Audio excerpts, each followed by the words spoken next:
Hey guys, today we're going to talk about breeding snakes. So I've been kind of seeing it a lot on social media, and I know a lot of other YouTube personalities and pet tubers and stuff have talked a little bit about it.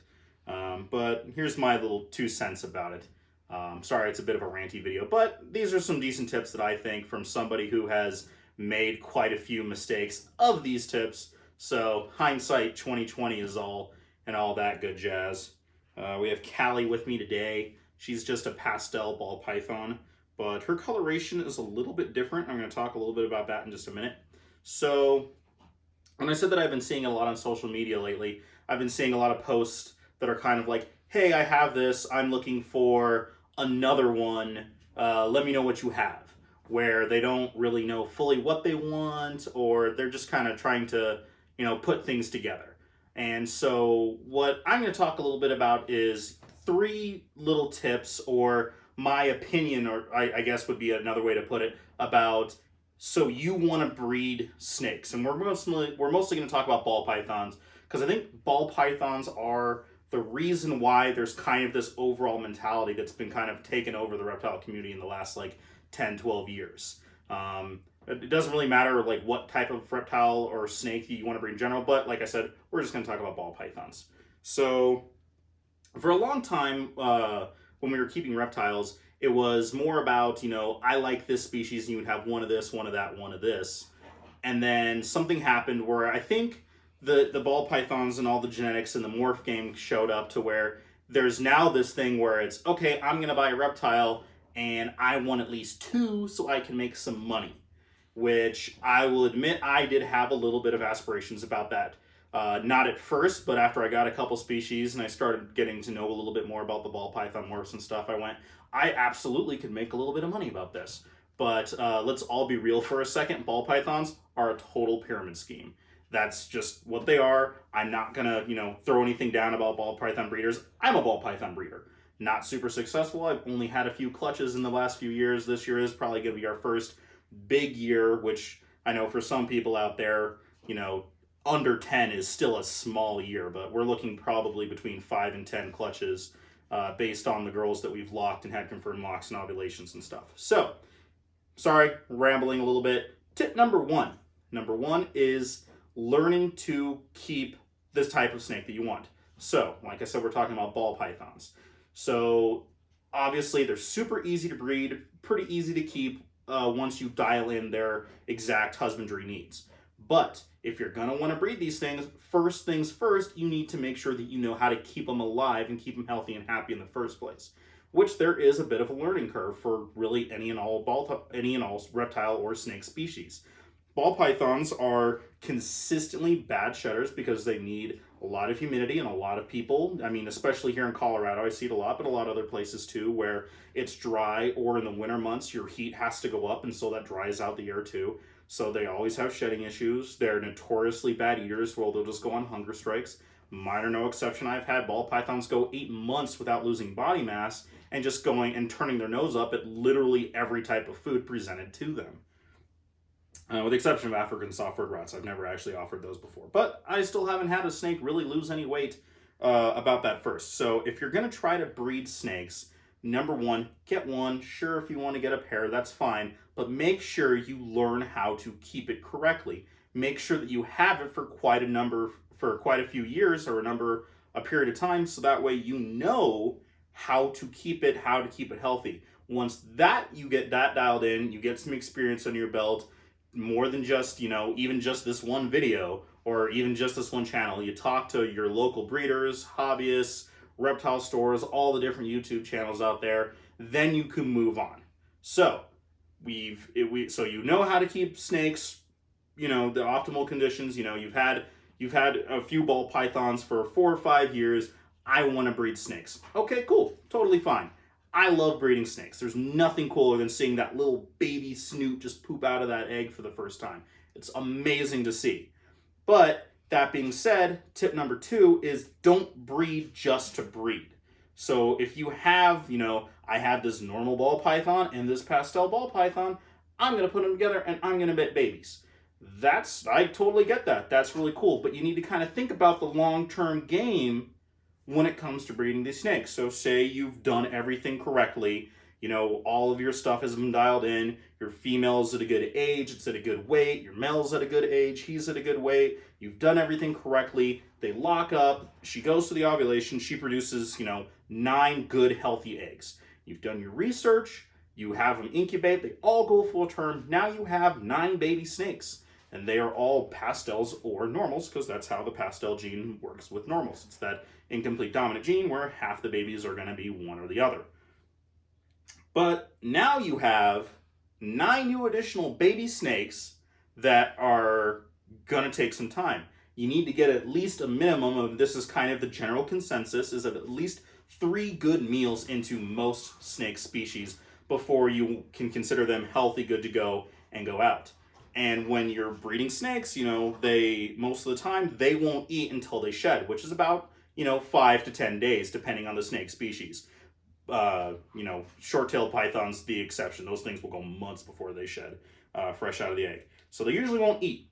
And then once you have that, they are like every other ball python in the world, where sometimes they just don't want to eat, and you have to try a bunch of little tricks and tips and ways and patience to do that. So say you've already done that, you have 4 or 5 ball pythons already, some of them are probably already finicky eaters, then you have 9 more snakes that you have to take care of.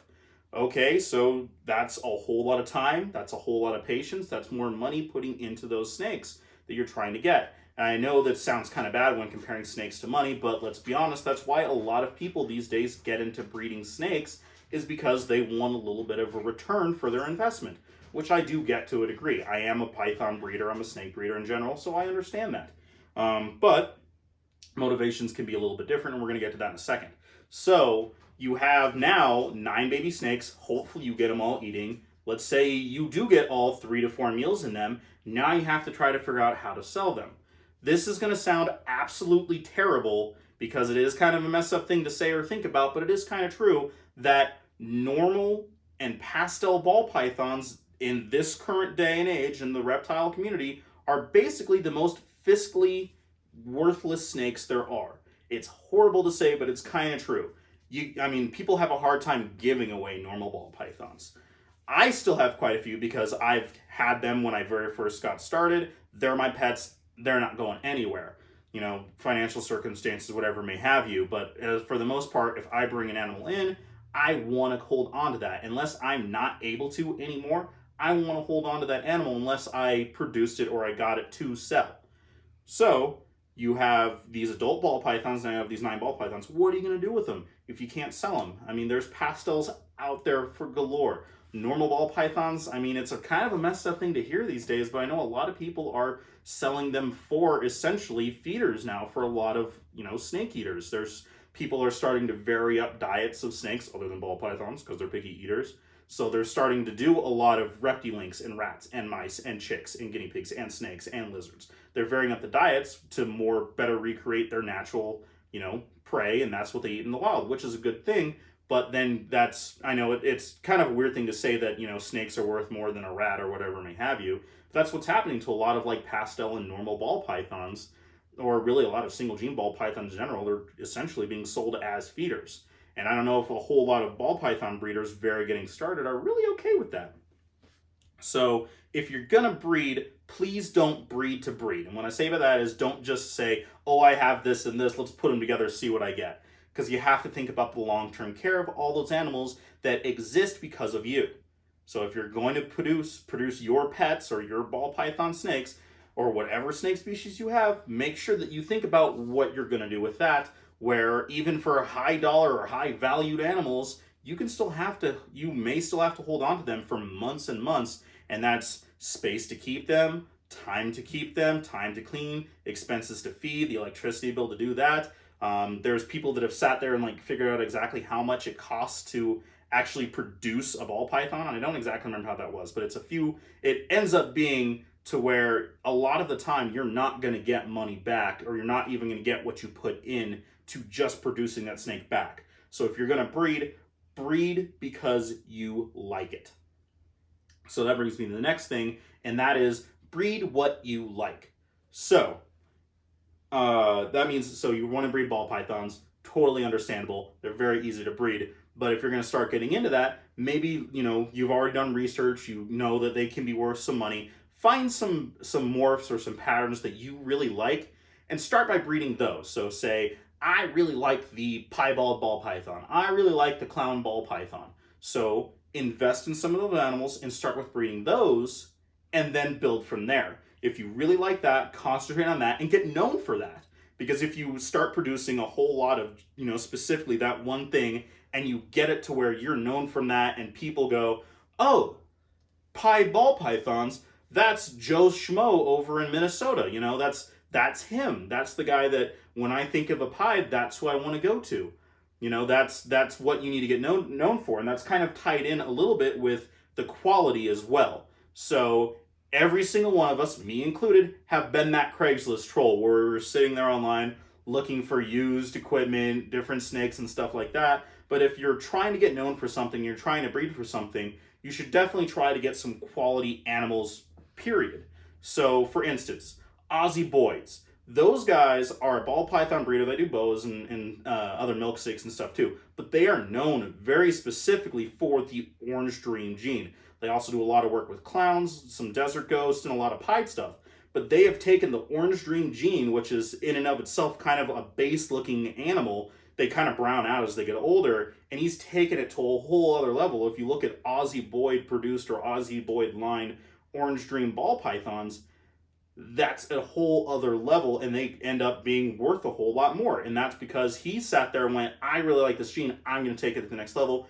I'm going to breed the most orange snakes that I can. And that's what he did. And that's what I think a lot of people should do too. So I have Callie out with me, for instance, for this reason that I talked about. She's just a normal pastel python.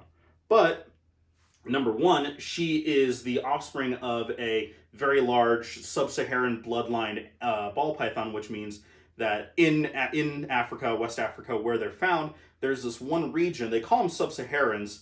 I'm totally spacing on the name of them. I'll put it up here in just when I put this video out. But they are known to be significantly larger. Like they're on average 2/3 to twice as large what they are. Their heads are a lot bigger. They produce more eggs, blah, blah, blah, blah, blah. But her and a couple of other snakes we have are offsprings of this one girl. That's Brandy, who I think I've brought up before, but we have another one of her kids that we held back, Brandy Jr., who's just a normal. But the reason why we have them is because Brandy has produced over and over again really high quality looking animals. And hopefully the camera can pick this up. We'll do a little bit of B-roll.